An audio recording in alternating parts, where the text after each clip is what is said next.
From the deepest, darkest recesses of Dangerous Nerds headquarters, Keith Moncrief and Gary Kissel. Hey guys, welcome to another episode of Pop Culture Minefield. That guy down below there, that's Keith. And that's Gary. And our special guest over here is Graham Nolan, whom I've been friends with for about a decade now. And he is apparently a well-known comic book artist. Yes! No, I just thought he was a guy that liked John Wayne like I do. I'm a legend in my own mind. Yes! Oh, no. You're more than just that. You are the co-creator of Bane. Bane. Come on. I will break you. I will break you. Hunt me no longer. Yeah, the guy who probably spends a lot of time getting kicked in the nards just to show how tough he is. Go ahead, I can take it. Well, Graham, welcome to the show. Thank you. Let's start out and let's talk about your history, because what was the first comic book you worked on? Well, the first comic book was something for DC called New Talent Showcase. The editor of that book, Sal Amendola, was my sequential art. It was number 16, wasn't it? Somewhere around there, 14, Yeah. 16, something like that. I seem to remember 16 for some reason. Well, I did a couple of them. They were both projects that I did for class, and the teacher liked them and bought them for the comic book that he was editing. So that was actually my first job. Were 2 school assignments. Well, That's fantastic. How old were you? I was 22, 23, something like that. I think 22. Wow. Yeah, it's interesting because, like yesterday, one of the things that impressed me with Kevin Van Hook was he started at 17. And I'm like, Professionally? geez. Wow. I'm like, that's young, you know. Jim Sherry started at 13. Yeah, well, my son, was like that too. I mean, it took me till I was 18 or 19 to master drawing hands, and he was mastering it at 13. And he doesn't do art for his living. He writes, but he's a hell of an artist. How old were you when you? I mean, because hands are one of the hardest things to draw in comics, in my opinion. Right. How long before I mastered them? Probably Yeah. when I was 40. Now, did you not go to Joe Kubert School? I did. I didn't graduate. I went a year, took a year off because I ran out of money. Came back for a second year, ran out of money again. And then I just started, I worked in advertising for a little bit and worked on my portfolio. I'd go into the city once a week. I'd make appointments to editors. You could do that back then. And, show my stuff around. And, you make connections too. You make, you form relationships, which was great. I'd always go in on Thursdays because a bunch of the guys would all go out to pubs afterwards. So I'd go out there with Dick Giordano and Ernie Colon and Gray Morrow and Sal Amendola and all these, old-time guys. And I'd just sit there listening to them tell stories and stuff. And it was awesome. And, sometimes I'd go into the bar. It was called the Bottom of the Sixes because DC Comics was at 666. Is it 5th Avenue, I think? Something like that back then, or 57th Street, somewhere around there. And anyway, at the bottom of the bar, a lot of these New York bars always serve food at happy hour. So I'd go down there, I'd buy 1 beer, nurse it, and then go back and, starving artist, just eat all my goodies. Hell yeah. Keith, you got any questions you want to jump in with? I was just going to ask, most people when they start out in art, they usually, when they're younger, get into the habit of being able to free draw whatever characters. What was your go-to easy character that you used to doodle, draw a lot when you were just starting out? Well, I probably first started out drawing monsters because I like monster movies and monster magazines before I discovered comics. So I was probably drawing Frankenstein, square shapes, that kind of stuff. And then comic wise, it was probably Batman, just because, or Batman or Spider-Man, because they were easy, easily recognizable. Like if I drew, a more complicated character, people wouldn't know who I was drawing per se, but you could always tell I was drawing Spider-Man or Batman. Wow. What was the first monster? Was it Kong or Godzilla? It was Frankenstein. Oh. Yeah, first monster movie I ever saw was Frankenstein Meets the Wolfman. I was about 6 years old. My mom let me watch it because I really wanted to watch it. She was doing laundry, so I had to lay in her bed and watch it while she was in there, And it scared the Wolfman scared the piss out of me because I'd see this nice guy, turn into this guy, and he'd get those beady eyes, those shifty eyes that go back and forth. He scared me. But Frankenstein, I always kind of related to. I thought he was like the hero monster, the monster that was misunderstood. And then obviously he goes and he kicks Wolfman's ass, and I thought that was cool too. Yeah, because I love the juxtapositioning of the nice guy becomes the monster, with Lawrence Talbot, becoming the werewolf. It's right. like I don't want to be this thing. Oh, and then he changes and becomes this hideous, horrifying, flesh-eating thing. Yeah, the whole premise of that movie is he wants to die. That's why he's trying to find the Dr. Frankenstein to help him find death, because he was dead and he came back after those guys robbed the grave and awakened him from his lycanthropy slumber. God. Yeah, it's a great film. Classic stuff. Now, let's segue into the 90s. Mm-hmm. And Keith, I know, has some questions about the 90s. Oh man. Hope I can remember. Well, look. As I think, as I indicated before, the 90s was definitely a decade that, as far as the comic book industry was concerned, a lot of people that weren't really initially fans of comics were finding their way in. Mm-hmm. And you had this big push forward and expanding the reach of comics. And then you had magazines like Wizard that were turning everybody into rock stars. So you came along at a time and was working at DC during a period of time of where there was a lot of interest in new eyes on everything that was going on, and you thrived and created these incredible pieces of art for every issue that you worked on. I mean, in that time period, I mean, do you remember a lot of pressure? Did you realize that, or were you concentrating just on your job and keeping it going? I mean, what was that like? The 90s was an interesting period. It's sort of a divisive period in comics, and I have mixed feelings about the 90s, comic-wise. There really wasn't a lot of new people coming in. There were speculators coming in, not readers. So you had speculator dollars coming in, driving up those sales numbers like crazy. And we're, in fact, starting the beginning of losing readerships because publishers were concentrating on stunts. And the image guys didn't help either by creating, basically pages of art that they could resell that had no narrative to it. They were doing posters and stuff like that. And, readers, just they didn't feel like they were getting a story's worth. They're just, fancy poster art. And so we lost a lot of those readers. And unfortunately, comics reading is cyclical and always has been. People will read it up until a certain age, and, guys will discover girls then. And and they leave comics, but then they come back to them later on. That was the paradigm before. Those kids that grew up reading comics don't have that same kind of attachment to them, and so we lost them. That was a generation lost. They didn't come back, and that's one of the downfalls and the shame about what was going on. It was very short-sighted in the 90s. You mentioned Wizard World or Wizard. Turning guys into rock stars. Yeah, they had their top 10 list and all of that. I never made it.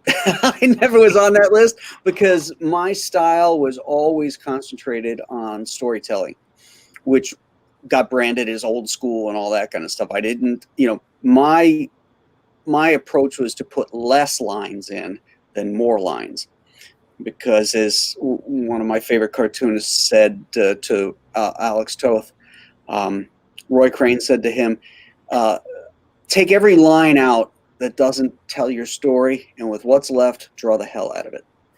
And that's the approach that I always took, is try to simplify it, and in that simplification, making it more complex. Wow. You Bam! go ahead. Go ahead. Yeah, mind blown. That's it. Boom. What I find interesting is because I like that you're one of my friends that will call me when you catch me cheating on some of my artwork, and I love it. You call me out on it, and I'm like, you fucker. When did I do that? Oh, I didn't. You caught me because I built a 3D model and I didn't feel like drawing a forklift, so I rendered it as a 2D object, and you were like, "That's a 3D model, isn't it?" I'm like, "Yeah, it is." Hey, I use them. Oh, I know you do, but you're much better at hiding it. I don't even bother sometimes, because I'm doing the writing and drawing and also doing other work for money. Right. and so I rush through things, and you called me on it. I'm like, God damn, you're going to make me work hard for this. Because I told somebody one day, I said, yeah, I work hard because Graham Nolan's my friend, and he will call me when he call me on it when he spots that I used the 3D model and didn't bother to actually draw it. But that segues into the whole background thing, because like one of my favorite stories when I watched that movie about Frank Frazetta was how when he was always under the gun, he had Bernie Wrightson and Al Williamson to come in and help him with backgrounds and shit like that. Did you ever find any of that happening when you were working, or did you have any bonds with other artists that worked with you, or did you develop everything when you were drawing a panel? Everything, yeah. I never used assistants or worked in a studio system where I had guys where, hey, can you do this while I'm working on this? No, I've always done it all myself. That's because you're a dick, right? I don't want to work with you. No, because I always love your buildings. The guys that I admired, were the workhorses. The guys like Kirby and Buscema and Kane. Oh yeah. It was all about deadline back then. It was one of the things they drilled into me back in the day at Cubert School is, if you mess up a deadline, it's not likely that editor's going to call you again. Nowadays, it's like if you make a deadline, they're just shocked. We thought it was just a suggestion. It's sort of there's a lot of buffer around that. Yeah, what's the point? The old guys like Julie Schwartz, man, if you blew his deadline, you were out. And some of those old guys, if you messed with them that way, it could cost the publisher a lot of money. Yeah, especially with monthlies. Those monthly floppies, man. If you don't meet that deadline, it screws up the whole thing. Especially since DC and Marvel went with Diamond, and Diamond's very strict about those schedules. Well, you also had printing contracts. You had to have X amount of books printed. So there was fees attached to that if they didn't get their quota. Then there was pre-press setup, all that kind of stuff. Some of that's gone now because of the files are digital, but there was cutting the plates, and there was a lot more to it back then too. Oh yeah, it's like since the advent of the digital age, it's changed everything. Yeah, because I used to, one of my job was working in pre-press, and it's just that doesn't exist anymore. And a lot of people don't remember is the web press was the first one. It was back in the 80s when it came out.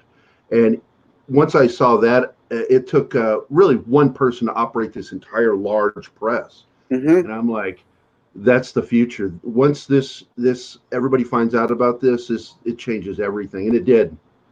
And but digital even changed it even further. Oh, sure. And And what I like, and I said this, and I'm sure that I was the one that talked enough about it around you that inspired you to start drawing or inking digitally. Because you and Richard Bonk are two that I talk to a lot about how it saves so much time. Because I don't even pencil anymore. No, I do a rough sketch in ink digitally, and then I go in and start inking, and that's how I do my art now. I don't bother anymore. And but you, my God, you still those beautiful freaking pencils, which I'm sure are in that thing behind you there, the file cabinet of file artwork. cabinet. Oh, yeah, there's probably some in there. Yeah. Yeah, Yeah. because you have an artist cabinet way back there against the wall. And Oh, my that's flat what, folder, my flat file folder back there. Yeah. yeah, Yeah. so I'm like, The I don't original art. have that. People are like, I have to buy some of your art. I'm like, you can just print it. I don't draw anymore on paper. There's pluses and minuses to it. The Expendables project that I'm doing is the first time I'm doing something, a whole project completely digital. And Oh, part of that was because there's so much tech reference that was going to be needed, historical reference, basically a reference. lot of weapons. Oh, tons from different eras, costuming from different eras. And then the likenesses as well, trying to nail the likenesses of the actors. So I figured, well, if I have to make any changes, it's going to be a whole lot easier if I try this digitally. So I'm doing the whole thing on my iPad Pro in Procreate. Good on you, Wow. man. That's awesome. Yeah, we're both pretty excited about the Expendables. We've been keeping up with it since it happened, and and Well, I was just going to ask, how did you wind up in that project? I mean, how does someone like you wind up getting involved with Sylvester Stallone? yeah, was it Chuck Dixon coming in first, or were both you brought in at the same time? Well, Chuck is the conduit to Sly. Chuck had done some stuff for Sly before. In fact, I think he did a screenplay treatment for The Expendables 2 that they didn't use, but he established a relationship with Stallone. They kind of hit it off. They're both from Philly, so they had a really good rapport. And then he was talking to him one day, and Sly was telling him about this idea for a Expendables movie that he could never get made because the cost would be outrageous. And he told him it was Expendables Go to Hell. So Chuck had asked him who had the printing rights, for graphic novels and stuff. And he says, well, I do. And he says, well, what if we do this as a graphic novel? Because Sly's also a comic fan. So he was like, oh, okay, yeah, that sounds cool. And so that's how it all got started. It was really just a handshake deal. And, then Chuck contacted me. He said, do you want to do the Expendables? I told him I love the Expendables. I love those movies. And that's how I got on board. Wow. Yeah, I'm trying to find That's some amazing. artwork right now that I can put on screen. Well, now, in working, I mean, obviously you're a fan of the big action films, being a fan of the Expendables. Do you find yourself referencing a lot of what you've grown up to love, monster films, action films? Do you find that bleeding through into a lot of your original work as well as your other professional work, hired work? Certainly in my original work. I had written a series called Joe Frankenstein for IDW that Chuck was in on as well. And that was just strictly my love of, the monster movies and the action adventure stuff, because it's really a mashup of two genres, Universal monsters and action adventure films. And then my Monster Island series is sort of my love letter to the Kirby giant monster comics, the Toho stuff, Godzilla, and then my love of Roy Crane and aviation cartoons. Wow. I'm putting up some of your artwork right now. There's your drawing of Stallone. Oh yeah, from Expendables. huh? Part of it. That's It's the largest one first drawing I did. Yep, and of course this Phantom The Ghost Who Walks. So how did you wind up working on Lee Falk's The Phantom? I took my own advice and spoke my mind when they asked me a question. Imagine that. You spoke your mind? Yeah, I know. Crazy. I originally tried to get Monster Island syndicated as a newspaper strip. So I sent samples out to all the syndicates. They loved it, but they all came back with the same answer, that they can no longer sell a continuity strip to newspapers. There's just no market for it. However, King Features said, hey, but we do have an opening on one of our strips is Rex Morgan MD. It's a soap opera strip. And I said, oh, well, that's nice, but I'd really like to do the Phantom. And he said, well, we don't have an opening on the Phantom. So I ended up doing Rex. And then like, I think 2-3 months later, I got a call saying, we got an opening on the Phantom. Do you want it? And that's how I got it. Wow. Wow. See, I like that because obviously you impressed somebody and they remembered you when that time came. Yeah, I mean, it probably didn't hurt that I was a former Batman artist. Phantom, sort of Batman in the Jungle. So. Wow. Yeah, I know that in my book Vindicated Inc., I borrowed from one of your drawings of the Phantom to do one of my splash pages. Oh yeah. I even asked you permission because I said once you see it, it's going to be obvious. I'm borrowing from one of the angles where he's standing on a roof. Where he's standing on a roof with the moon behind him. Oh, okay. And it was like I fell in love with that, and I'm like, I'm stealing that. Was that the cover I did for the Hermes Press book? I think it is, yeah. Where he's got the 245s? Yes. Yeah, okay. That's one of my all-time favorite covers. Yeah, it's obviously mine too. Yeah, instead of sticking him in the jungle, I stuck him in the Casbah, which is still Africa, North Africa in Algiers. It's North Africa, that's right. Yeah, and I wanted to kind of give a more mysterious kind of atmosphere and just get him out of the jungle, but still make it different, Well, it allows you to draw more than just trees. Yeah. And villages. It's like, I like that.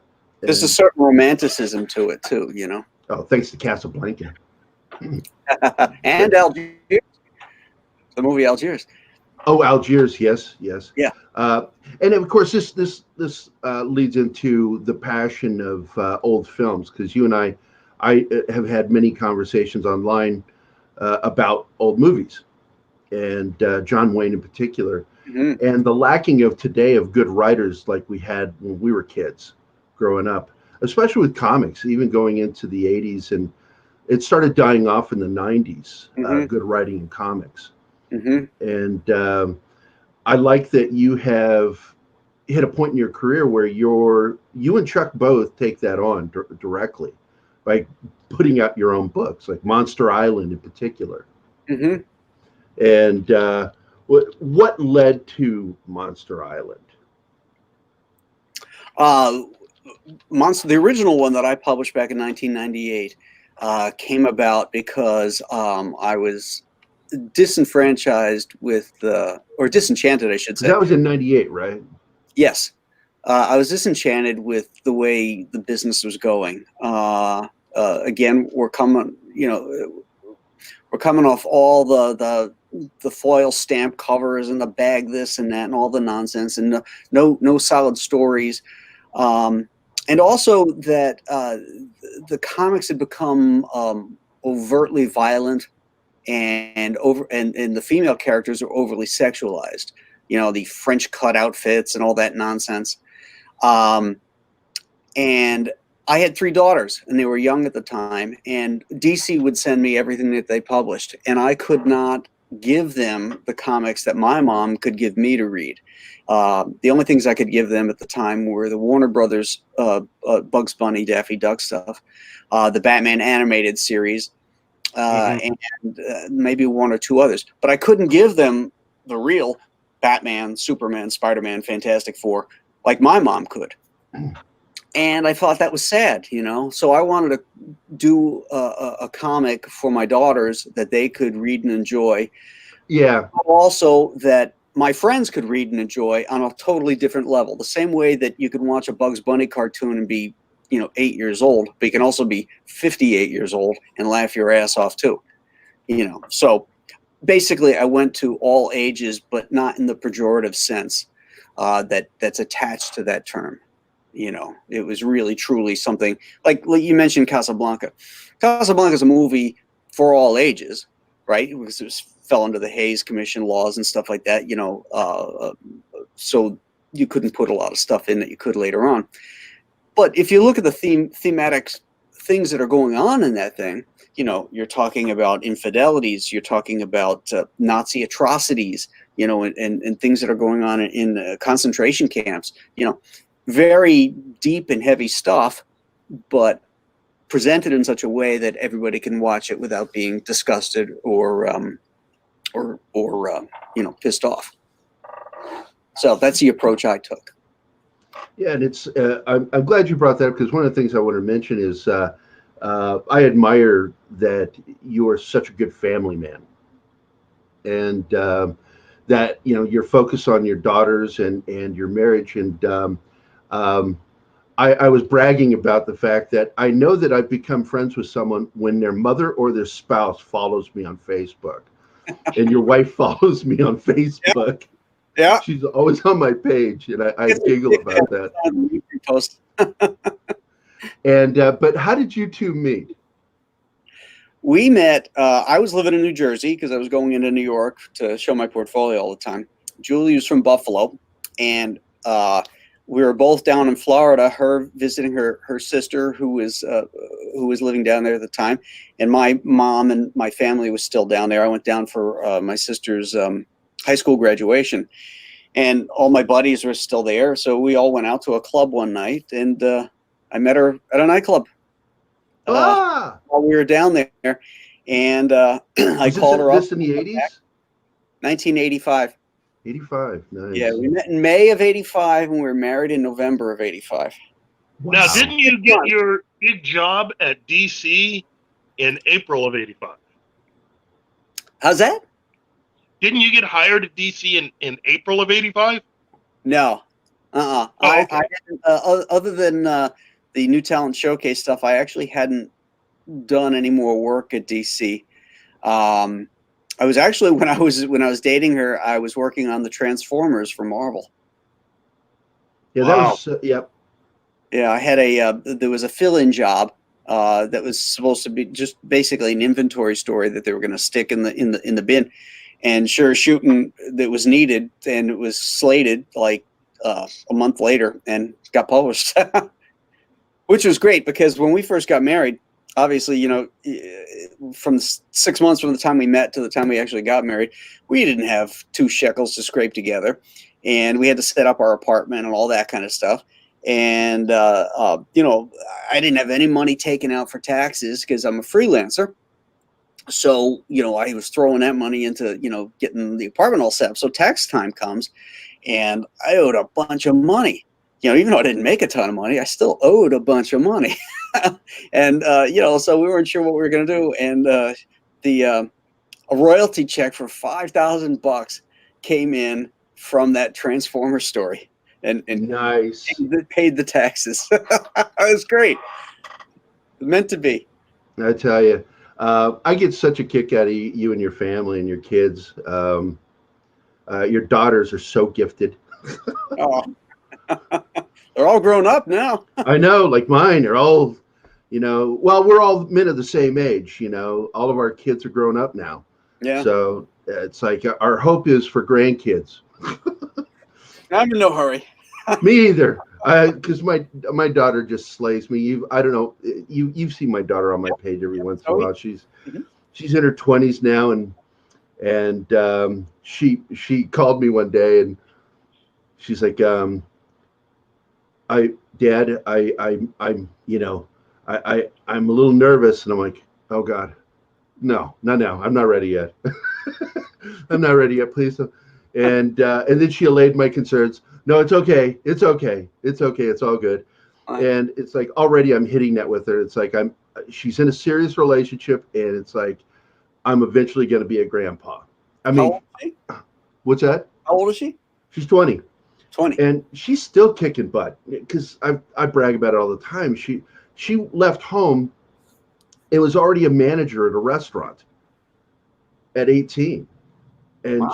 she was setting her ways. This is where I'm going. This is what I'm doing. I know what I'm doing. You got me ready, Dad. I'm good to go. And she's not needed 1 ounce of help from me, not once. Nice. And that's when you know you've done your job. It's like, because like kids, I mean, I was an idiot. I didn't know what I was doing when I was 18. How about you? Me, I knew what I wanted to do from the time I was 12. Well, yeah, the art thing, I knew that, but Yeah. I didn't know how to get there. I had I didn't know anybody. Right. And I took my first job at 22 working for a magazine as an illustrator. And one of the first gigs I had was doing an ongoing comic strip for that magazine with Dr. Wayne Dyer. And that was also where I cut my teeth in writing, because he didn't write the scripts. He approved the scripts. I wrote them. Ah. And it was all about positive thinking. And found out that I'm a positive person. I thought I was a jerk. Everybody said I was. You're positive. You're a jerk. I think that's why we're friends. But let's go back to another time where you first worked with Chuck. Mm-hmm. What was that like? How did you guys meet? And where the freak did Bane come from? Well, Chuck and I go all the way back to 1986. I was working for Eclipse Comics. I was doing some stuff for them, and Chuck was writing Airboy and the backup feature Skywolf.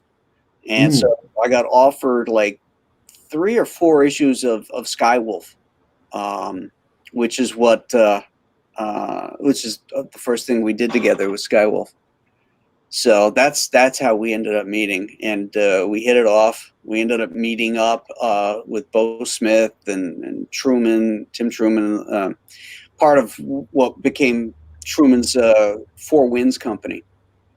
We all met in Chicago Con back in like 1987, something like that. And so there was just a great friendship that struck up there between all of us, and it still goes on today. Well, I know because I met Chuck because my first pro gig for a major publisher was IDW, and I worked on the A-Team. Okay. And I joked about it the other day. I said, yeah, if you become friends with Chuck, it's just the law of inevitability. You become friends with Graham. And I remember yours in my first conversation. It was over what we hate drawing. Oh. And I remember exactly what you said, and I know there's no way you remember what I said, because I had just finished that graphic novel, 120-page graphic novel on the Battle of Hastings. Right. And I had drawn about 88 to 100 pages of horses. Yeah. And I said, if I ever draw another horse again, I will be happy. Yeah. I hate drawing them. And but I remember what you hated. Huey helicopters and the fucking Predator. Yes, that's true. That's very true. Although I'll say this, helicopters have gotten a lot easier with Google SketchUp. Yes. So now I can get the helicopters in proportion and in the angles I want, and I just drop them in, and then I draw them from that. Well, exactly. It allows us to do 3-point perspective, whereas we used to have to do it manually. It cuts that completely out because you build your environment in that 3D atmosphere and get the right angle and then render it and then use that as an overlay, and you draw over it. Right. And I love it. Google SketchUp is like one of the greatest gifts for artists. And it's another artist friend of mine that went to Joe Kubert School, John Alderink, that introduced me to it. Oh, is that right? Yeah, John Alderink was a colorist for Marvel, but he's actually a really good artist. Okay. And John was a graduate of Joe Kubert School. Mm-hmm. And he introduced me to that stuff back in 2006. Mm. And I'm like, once again, I see the future for having to cut corners. Because Right. Drew Struzan taught me that. He says, anytime you find a way to cut a corner, do it. Oh, yeah. It's not really cheating. It's all about what you're making per hour. Well, it's like Woody used to say, don't draw what you can trace, don't trace what you can copy, don't copy what you can paste up. Exactly. And I criticize people who like to criticize like Drew Struzan and other artists who do a form of tracing. And because when you do it, when you set your paper or digital screen over top of a photograph, people go, oh, it's tracing. I'm like going, it might be tracing, but you make it look as good as these guys do, or even I do. Because I'm not like you. I'm not a comic book artist per se. I'm an illustrator because I didn't go to Joe Kubert School. I never learned the Marvel or DC way. And I envy you guys because, God, your stuff looks so good. Mine just looks like illustration. And you've got that classic style. Richard Bonk has it too, which I think that was when I introduced you to Bonk the first time, was stating, look how much he inks like you. Richard's great. I like his stuff a lot. Really good inker. Yeah, he is. Yeah. I love it when he inks my stuff. He makes it look so much better. That's the inker's job, hopefully. Save the artist. Yeah, make me look like a genius. But what was your favorite character you ever did? That wasn't yours. Yeah. I love to draw the Joker. I love to draw. I love your drawings of the Joker too. Thank you. I love to draw Bane, obviously. There's a lot. I mean, there's a lot of characters I haven't gotten to do that I still have on my bucket list that I wanna eventually do some stuff with. Well, you left the industry for a while, in the 2000s, as I recall. That's what I was doing, syndicated strips. Yeah, you were doing comic strips, and because it was like 2009, you started Sunshine, I think it was. Was it that was in 2009? That's when I started putting it up online. I had been actually drawing those characters. I know the alligator is you.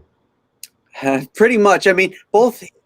If you take an amalgam of Mel and Dink, that's me, because I do like technology, like Dink does, but I do like old stuff like Mel does, so I've kind of like taken a couple parts of my personality, split them, and created two different characters, that are opposites yet the best of friends.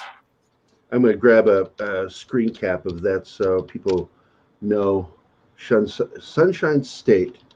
By the way, talking about Sunshine State, I picked up a long time ago that there is a slight New York accent in New Yorkers. I mean, in Floridians. I catch a lot of it, like buddies of mine from Florida. And I caught on to that one day, and I'm like, what is this weird Floridian accent? And I'm like, oh my God, that's a New York accent. Yeah, like I say Florida. Yeah. That's Florida. Florida. It's not Florida, it's Florida. Florida. Yeah, exactly. And here we go. I grew up on Long Island. Long Island. Yeah, you overpronounce that G. Get that hard G, that Long Island. Here we go. I want to open up this. Here we go. Sunshine State. Back out a little bit here.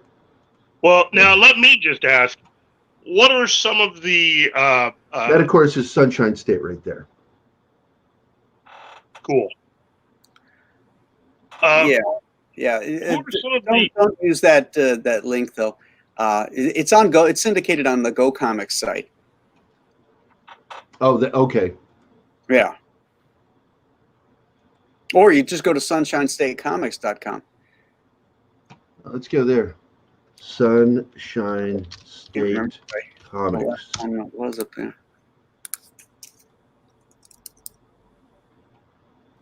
Boom, baby. Yeah, I always look forward to your cartoons in the morning. Thank you. I've been building that actually because I'm getting set to get either an Indiegogo or Kickstarter up. I'm going to do a hardcover collection of the Sunshine State strips. Yeah, And there this we is- go. Yeah, that's the newest one. Yep, I went straight to the page and bam. I love the simplicity of it, and I like your colors on it. I'm assuming you do all of it. Oh yeah, yep. And you asked me what's my favorite thing to draw, or you said you prefaced it with what character. Now, what Re- character that's not yours? Right. My favorite thing to draw, period, is Sunshine State. It's very personal. I have a lot of satisfaction with it. I get to utilize a whole bunch of different skills: humor, writing, drawing, coloring, everything. And when I'm done with a strip, I look at it and say, "Oh, I've got this standalone piece of art now that I'm happy with because of its humor or its narrative or whatever." And if I could monetize that in a way that I could actually make a living, that's what I would be doing. Yeah, and you brought up something a minute ago, and I just want to mention again. It's like I think one of the things that changed the future of how we do what we do is what do they call it? Campaigns to get people to invest. Crowdfunding? Crowdfunding.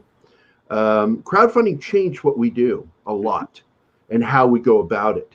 And I know it, like when I did the first try to do Vindicated, which I'm still working on, by the way, but I pretty much let, except for Shane Moore, everybody else was fired.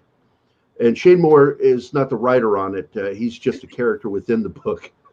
But I got so frustrated because with the writers, who were the only ones who got paid, I was like, I got to go back. And I threw stuff out. But now a mutual friend of yours of mine is working with me on it, Barry Branscombe. Oh, okay, good. Yeah. And I said, what I need you for is I don't need you to write it for me. I need you to make sure that I'm consistent, be my editor, as well as step in and make sure that my stories have that connective thing that I'm having trouble with. Mm-hmm. Because each chapter is its own story, but it is an overarching story to the entire thing. Right. And I don't know if I ever showed you the books or not when they were done. I know Chuck's seen them and he loved them. Yes. Yeah, I've seen them. Yep. And but chapter 2 is now split up into a chapter 2 and 3 because that was my frustration, and Barry helped me solve the problem. And have you ever had that problem when you're doing the writing? Do you ever have to lean on Chuck to help you with some of your stories to make sure you're being cohesive in your writing? No, I've never had to do that. I have asked Chuck his opinion on certain things.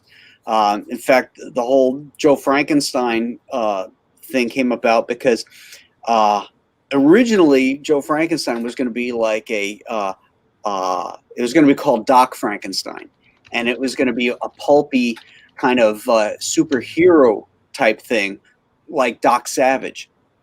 And then there's the Dr. Frankenstein. There was that whole tie-in, and the whole concept was predicated on that name. And then I found out the Wachowski brothers had already trademarked it. They did some crappy comic for some other publisher, and they trademarked Doc Frankenstein, so I couldn't use it. So I went to Chuck and I was asking him, what should I do? What can I do with this? And he said, well, just change the name, And I said, I can't do that, because I need this. I need this thing for the theme to work and everything. And I said, I just can't, use something as mundane as Joe Frankenstein. And there's a pause, and he goes, "That's a great name." And then it got my mind thinking in a totally different direction too. Is to to bring it back down to a more ground level story, and then I came up with the whole idea of this kid, not knowing that he's the last descendant of Victor Frankenstein, and that his family has been watched over by the monster for the last 250 years because the monster is, doing his penance for killing, his creator. And so Chuck and I started talking about that, and that's when I said, "Hey, do you want to come in and work on this too?" And he did, and that's how that came about. But the point being that I'll always, if I have a question about something, Chuck usually has an answer on how to fix something. He's a sharp dude. He's very sharp. He knows how to break a story down. I love, because we all, I always talk about the fact that you and I belong to a super duper secret group of comic pros that get online and chat amongst each other about things. Mm-hmm. It's the Fight Club. We're not allowed to give its name. We're not allowed to talk about it, but I am sort of, so I'm sure that someone's going to kill me for it. But I love how, Chuck gets in there and shows his quick wit and his creative nature, even in his commentary on things. And, and you're the same way. I always look forward to seeing, when I get up in the morning, what's Graham saying this morning, what's Kelly Jones saying this morning, and what's Chuck Dixon saying this morning. 3 loudmouths. 3 loudmouths. And I've kind of brought myself into that group a little bit to where you guys have accepted me, even though I'm still a nobody. We're all nobodies. Nobody. I go down to 7-Eleven. Nobody knows who I am. Nobody knows who the hell you are.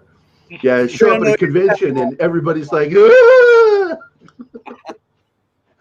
But yeah, because you and I, we promised a long time ago that the first time we get to hang out, we're going to down Guinness. Even though I stopped drinking, I'm so going to have a Guinness with you, and probably a really good Irish whiskey, Bushmills for me.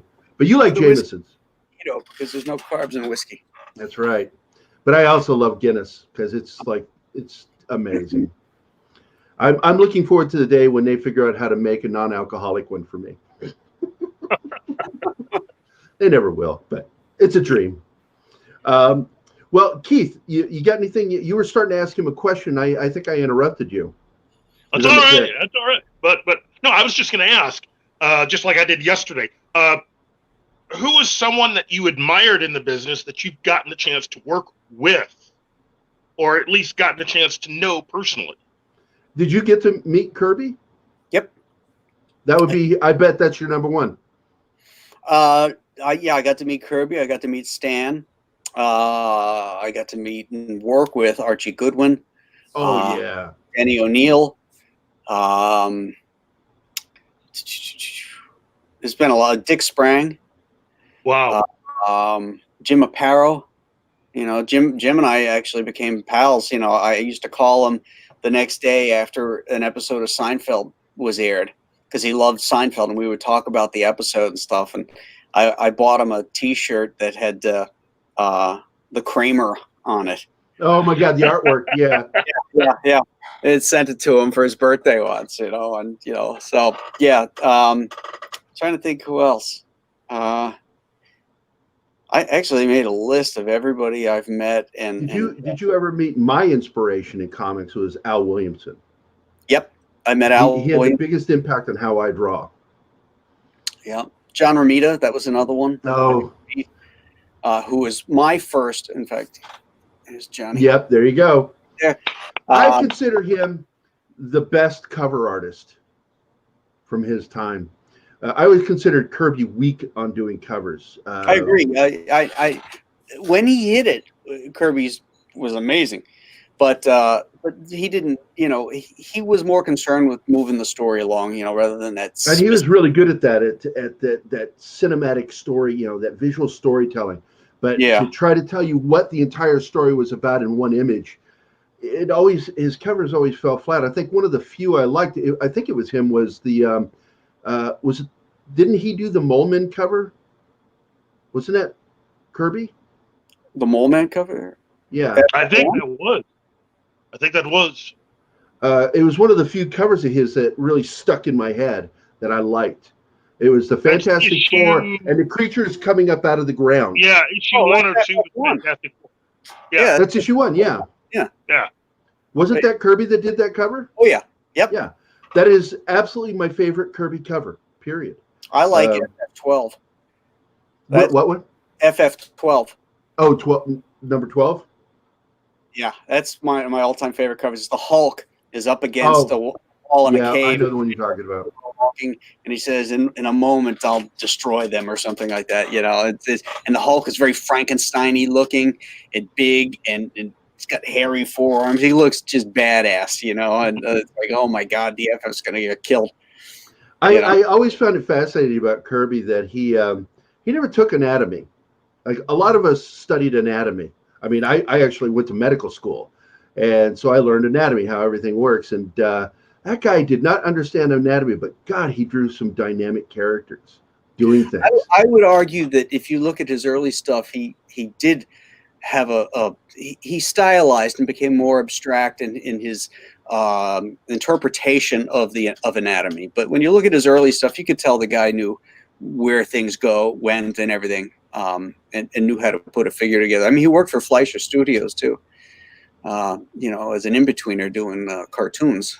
You know, the guy could draw, you know, but you know, his style became, you know, he had like different levels of style. He had his Captain America style, then he had the horror romance style from the 50s, and then he had the early Marvel style, and then he had the more impressionistic or not impressionistic, but abstract style that we all know, with the blocky, you know, fingers, Right. you know, all that, you know, that he eventually developed, you know, and that's when his power, you know, it was all about power then. You know, he wasn't concerned with the nuances of musculature.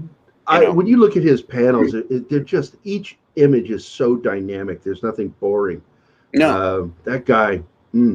Yeah. Even though I would never draw like him, he still had an impact on me as an artist. Oh yeah. For doing layouts, because when I do my layouts, I always think, how would Kirby draw that? You know, and that's where he had an impact on me. And then, of course, I start drawing, and it comes out looking like Al Williamson. In fact, Tom Waltz, I said it in our previous interview, referred to me as today's Al Williamson. Absolute bullshit rubbish. But I love the compliment. Hey, nothing wrong with that. Get to it. Keith, ask a question.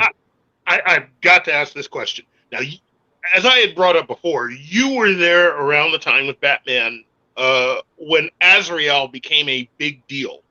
Okay, could you talk about the first time you found out about doing that entire storyline? The Nightfall storyline? I had done a couple issues of Detective Comics, filling in. They were having trouble. I think Tom Lyle had left and Mike Nasser was doing it, or vice versa. I can't remember. So they had me do 3 or 4 issues. And on the strength of that, you know, they were already talking about doing the storyline where they were going to take Batman out and replace him with a more violent Batman. The reason being is that, you know, Denny was catching a lot of grief from the fans because the Punisher and Wolverine were selling like crazy, and they felt that, you know, Batman should kill his enemies the same way these guys do. And so Denny thought, well, this is a great way to show them why they're wrong. Let's take Batman out and replace him with a Batman that does kill, and we'll show you why, you know, Batman is so great as he is. But they didn't have a character in his canon to do that, so he had to be created. So, you know, the idea was to create basically an evil Doc Savage, somebody that's super smart and super strong to take out Batman. So, you know, I got a call from Chuck, you know, kind of telling me a little bit about this, and he said, you know, that Scott Peterson would be calling if you would you be interested in doing it, you know, and designing this character. And I'm like, yeah, sure, that sounds great. You know, I'd love to work with you again. You know, that's how it came about. And then Chuck and I talked it back and forth. He gave me some background information. And then I, you know, came up with the designs based on some story elements and some of his background info that Chuck had filled me in on. Wow. How does it Well, feel? I like that. Well, I wanted to add to it because this is something that's come up in many conversations over the years between you, Chuck, Kelly Jones, and I, and others that are in the group, talk about, you know, Batman killing, because I've always been of the understanding that, look, he has to be aware anytime he hits somebody in the head that he might kill them. So, but his intent is not to kill them, is to incapacitate. And that's what I've always appreciated. But I've also always said that it's an accepted possibility for Batman in my head that that person might inevitably get killed in this confrontation. But his goal is not to do it. Right. Yeah, he would do everything he could to not do that. But I think that just like, I don't believe in the no gun BS, that Batman won't use a gun. In fact, Chuck and I addressed that in the storyline with Deadshot. I think it's Dead. I think so. Yeah, Deadshot, and there was another guy. And Gunhawk too. There was a sequence where one of the guys was going to kill somebody, and Batman picked up a sniper rifle and, like, from half a mile away, took him out. Because he had no other option. And at the end, he's angry at himself that he had no other option. But Batman knows how to use every weapon at his disposal, including a gun. Yeah, if necessary. Yeah, agree wholeheartedly. Nobody would train to fight and not know how to use that. Yeah. Now, what were you about to ask, Keith?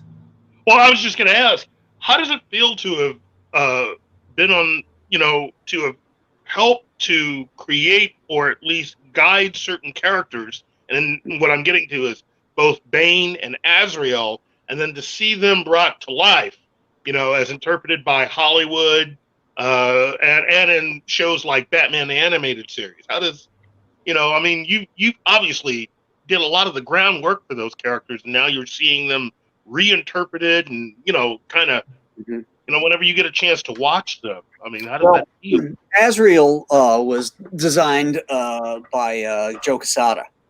So I didn't have any hand in that. But obviously Bane, the first time I ever saw him in any kind of multimedia was in the animated series, and I thought that was a gas, seeing that. Well, that was a great series. Yeah, it was excellent. It was my favorite interpretation of him. I haven't liked any of the movie versions. Yeah. The version that talks like a muffled Sean Connery. Yeah. And then the other one, he's just a big dummy, Oh my God. Yeah, it's like he's the Hulk. Mm-hmm. I'm hopeful though. I mean, with the success of that Joker movie, that the possibility exists that they could do a standalone Bane movie. Because think about it, the story is so engrossing about this guy who's born into servitude, in this prison, and he's a complete innocent, and he's molded by the environment in which he's in. I think that's one of the cool things about the character is that, in his point of view, he thinks the world owes him something. He's an innocent. He never committed any crimes or nothing. It was his old man that did it, and he got sentenced to it just because he was born there. So when he does bad things, he thinks, I'm going to get mine. The world owes me this, and I think that's an interesting. Well, what's important when you're writing a good villain is to have a character that doesn't see what he's doing is wrong. Sure. He feels justified. Yeah. Best villains. Yeah, I mean, I think that's true of any villains. I don't think Hitler thought. Oh no, he thought he was doing the right thing. Anything wrong. I mean, that's what makes them villains, is that they don't have a sense of right and wrong. Yeah. Villains like Doctor Doom, Magneto, Lex Luthor, and of course Khan Noonien Singh. Those are just right off the top of my head some of the best villains created. So right. Yeah. Wow. Yeah, it's the most important thing in writing that I was taught, that if you're going to have a story that's going to have a bad guy, you have to flesh out that bad guy and make him interesting, because your film is only as good as its bad guy or comic book. Yeah. He has to have an aspect that you can relate to, because you're not going to see yourself as a bad guy, but you can see something in this guy that, hey, this guy's a bad guy, but you know what? I'm sort of like that too. Yeah, I even said something to my daughter just recently. I said, I told her, I said, I'm 90% of the human beings who have met me in their life consider me a good guy, but there's a small percentage of people who consider me the villain of their lives. I said, everybody can be a villain. It's a fact. Yeah. You got any other wrap-up questions, buddy? Because I have one. Yeah, I'm gonna let you just end it all on your question. Who gave us our name for this show? I love the name of the show. I think it's genius. I do too. Who was that, Keith, that gave us that name? Oh, it was that guy right there that named our show. Right there. Yeah. Pop Culture Minefield, all thanks to Graham Nolan. And I got to tell you, man, I really do cherish our friendship. Handful of people on this planet I enjoy talking to. You are on that list of top 10 people. Excellent. Nice to be there. Yeah, and I know Keith is so. I think he likes being friends with me because he meets such interesting people. Well, I like you a lot too. I mean, that's the thing. That's an afterthought. So well, it's just a side benefit that I get to meet all these interesting people. So, well, Graham, I really appreciate you coming on, man, and spending some time with us. I'm going to try to get Chuck to be our next one in line because you guys are, I got to do the two together. I mean, if I hadn't worked with Chuck, I would have never become friends with him. If I hadn't become friends with him, I never met you. And so I'm always grateful for Chuck. Good guy. Yep, he is a good guy. Yep, straight shooter. Straight shooter. That's right. And I also like that we're fans of cigars. What's that? I like that we're fans of cigars. Yeah, I'm gonna have some nice weather Sunday. I might go out there and light up a stick. Oh, nice. I always look forward to the photos that you post of drinking whiskey and smoking cigars. Yeah, I got a filthy hooligan with my name on it. Yeah. That's what it's called. Filthy hooligan. It's got a big Irish shamrock on it. Oh, I saw that. Yes, I saw it. You posted a picture of that. Beautiful. Yeah, I got a couple. It's got that brownish green, Yeah, it's triple wrapped. There's 3 different leaves in it. It's like a barber pole style. How do they do that? Okay, that's their trade. That's their trade. Yeah. They're not allowed to tell us how they do it, but they did that. That's amazing. Well, anyway, thanks for being on the show, Graham. Appreciate it. Guys. I'll keep watching your page and say hello to Julia for me. I will. And thanks for having me on, guys. Bet we'll do it again. Next time you got something big coming out. Sounds good. All right, take care, brother. Yep, we'll see you. Hey guys, thanks for watching Pop Culture Minefield. If you've enjoyed the show, please remember to like and subscribe, and don't forget to hit the bell icon. Remember, you can find us at Pop Culture Minefield on both Facebook and Instagram. Thank you again.